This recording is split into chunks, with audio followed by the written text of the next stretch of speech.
Happy Friday afternoon, Dr. Quinn. Hey, happy Friday to you. Well, we noticed that children are getting monkeypox. Are children at any greater risk of catching monkeypox, or is it just a matter of exposure?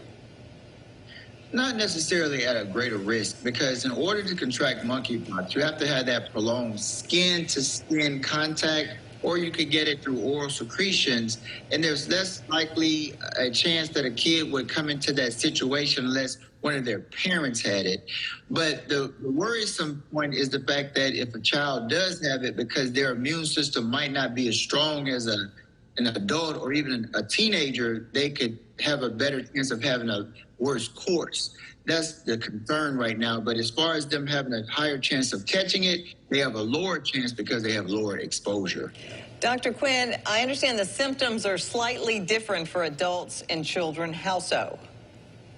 Well, typically with adults, because adults have a mature immune system, what's being contributed is the fact that they usually will have a better course, meaning they will have the typical lymph nodes, the fatigue, the fever, the rash, and they'll be somewhat compromised. But if a child had, especially if a child is less than 8 years old, their immune system can't fight it off as well, so they're more likely to get more sick and even have some of the opportunistic infections such as pneumonia and have a higher chance of possibly even losing their life. That's why there's a lot of attention to the fact that we have had some confirmed cases of children that have now contracted monkeypox in the United States, and we're really paying close attention.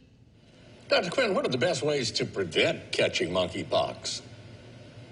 Well, really, honestly, the best way to prevent it is to keep your exposure down as much as possible. And it's understood that the CDC has identified that the hardest hit community includes the men who have relations with men. And what's being attributed to this is the fact that in some of these scenarios, there might be individuals that might come together with prolonged skin contact in different types of scenarios that put them at higher risk. So what the CDC is recommending is to decrease your contact or your exposure potential as much as possible. If someone is suspected of having monkeypox, definitely don't expose yourself to them and advise them to seek medical treatment as soon as possible. And just understand that we have to know that this is now considered an emergency, and we have to really pay attention to what's going on with the media as far as letting us know, this situation we're in right now. Dr. Quinn, we only have a couple seconds left, but the latest information on vaccines. Should everyone get a monkeypox vaccine?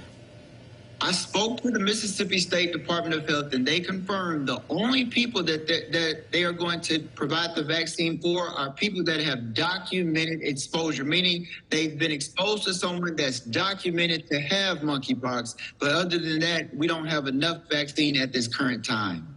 All right. Dr. Quinn, thank you so much, as always, for being with us.